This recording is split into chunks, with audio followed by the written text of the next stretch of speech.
Madame Biscara, bonjour. Bonjour. Eh ben non, pardon, on va la refaire celle-là. Ça, c'était il y a 3 mois.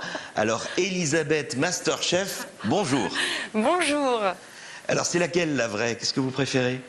En ce moment, c'est beaucoup Masterchef quand même. Mademoiselle Biscara n'est plus là, mais c'est énormément Mademoiselle Masterchef qui est là. Parce que débordée, j'ai pas le temps pour Biscara. Ouais. Alors, ça fait pile une semaine que votre vie a basculé. Vous avez dit il y a 4 jours, je garde les pieds sur terre. Ouais. C'est toujours le cas 4 jours plus tard?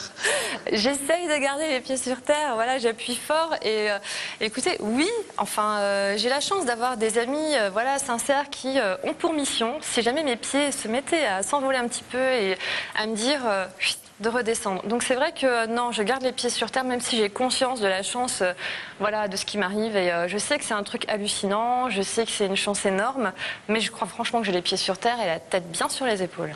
Donc c'est toujours un plaisir, toutes ces sollicitations, c'est pas une obligation contractuelle ou une contrainte? Ah non, non, c'est vraiment, j'accepte pratiquement tout, pour être honnête, parce que je pars du principe que c'est un remerciement, les gens m'ont soutenu, surtout les Alsaciens, énormément, voilà, et j'ai toujours eu tellement de mots gentils de leur part qu'aujourd'hui, c'est ma façon à moi de les remercier, j'ai que cette manière-là, donc ça me semble normal de venir voilà, répondre aux sollicitations des journalistes ou la vôtre par exemple. Merci d'être là. C'est vrai qu'on avait Sébastien Loeb, l'Alsacien, on a maintenant Elisabeth, l'Alsacienne. Vous avez conscience maintenant d'avoir été le porte-drapeau de cette région et même des valeurs de cette région, un peu la marque Alsace à vous toute seule, quoi. Arrêtez. Non, je m'en rends compte en fait via Internet où j'ai donc un compte voilà, Facebook où j'ai énormément d'Alsaciens, beaucoup d'Alsaciens qui eux me le disent en fait. Ils me disent mais tu représentes l'Alsace, les valeurs de l'Alsace, on est fiers que tu représentes notre région et en fait c'est en les lisant que je me rends compte de ce que j'ai fait parce que moi je m'en rendais pas compte, j'étais naturelle et sincère et ce qui me fait d'autant plus plaisir c'est que la personne qu'ils ont vue pendant l'émission, c'est vraiment moi et apparemment je leur ai plu et enfin moi c'est le plus beau cadeau qu'ils pouvaient me faire. Ah ouais, vous dites que c'est votre ténacité qui vous a fait gagner, mais on va rajouter que c'est peut-être un peu cette modestie naturelle. Vous avez dit je partais pour une semaine. Ouais. C'est des valeurs alsaciennes, ça?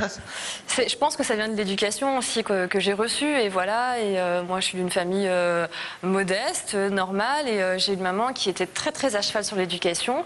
Et je suis d'ailleurs une maman à cheval aussi sur l'éducation. Je veux que mes enfants soient bien élevés et je leur inculque. Enfin, en tout cas, j'essaye ces valeurs-là. Et pour moi, je vais pas attraper la grosse tête parce que je suis passée 10 semaines à la télé. Enfin, ça me ressemblerait pas du tout. Et puis, j'en ai même pas envie en fait. Je suis tellement contente de vivre ce que je vis au jour le jour que je me prends pas la tête et du coup, elle ne grossit pas.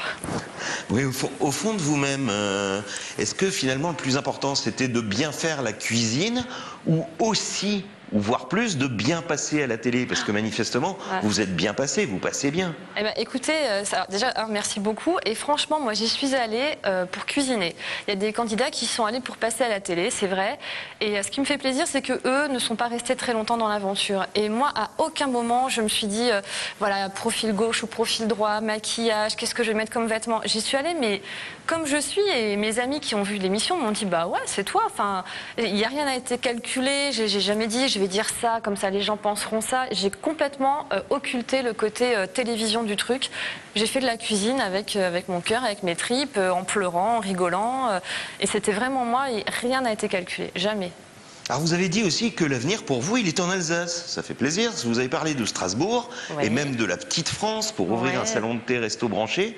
C'est toujours le cas. Alors ce sera où et quand? Alors où? Vous l'avez dit, hein, ça c'est mon rêve. Mon rêve ce serait Strasbourg-Centre. Quand? Alors là par contre c'est plus compliqué parce que ok, j'ai gagné Masterchef. Je suis Masterchef, ça c'est formidable. Mais ça fait pas de moi quelqu'un de suffisamment compétent dans le milieu pour avoir voilà, pour me dire que je vais ouvrir un restaurant. Moi, j'ai un très grand respect pour les gens qui font ce métier. Je sais que restaurateur est un métier extrêmement difficile, extrêmement prenant. Et je trouve que ce serait leur manquer de respect que de dire, allez hop, demain j'ouvre un restaurant. J'en j'en suis pas capable. J'ai gagné MasterChef, mais j'en suis pas capable. Je suis amateur. Donc, je vais aller me former. J'ai gagné 6 mois de formation chez Le Nôtre. Donc, je vais aller me former chez Le Nôtre. Et après, il faudra que je trouve un endroit, des investisseurs, etc. Et puis seulement, j'ouvrirai quelque chose. Mais là, demain, les gens me demandent l'adresse de mon restaurant, mais je peux pas ouvrir un restaurant demain. Je suis pas capable. Ben, on voit que vous avez les pieds sur terre, pas seulement pour vous, mais vous avez conscience de cette responsabilité quand même d'être un modèle pour d'autres Alsaciens maintenant. On a l'impression. Non, mais là, vous exagérez quand même. Non, non, je suis pas un modèle. J'ai reçu quelques mails qui m'ont énormément touchée. C'est souvent des femmes qui ont à peu près mon âge et qui me disent « Ah, j'avais le projet de monter une société. » Alors, pas du tout dans le monde de la cuisine, mais je me disais que j'y arriverais pas, qu'ayant des enfants, j'avais pas le droit. Et en fait, quand elles m'ont vu faire ce que je faisais, elles se sont dit « Mais mince, mais moi aussi, je veux faire ça. Je veux prendre ma vie en main. Elle a raison, la vie est courte et fonçons, quoi. » Et si j'ai pu aider ne serait-ce qu'une seule personne, mais je suis la plus heureuse. Surtout que je l'ai pas du tout fait dans cette optique-là. Moi, à la base, c'était très personnel comme démarche. Et si je peux servir, entre guillemets, d'exemple, ça paraît un peu prétentieux, mais j'ai tout gagné. J'ai tout gagné. Et surtout, faites-le, foncez à tous ceux qui veulent le faire. Elisabeth, Élise, merci à toutes les deux. Eh ben, les deux, vous en prie.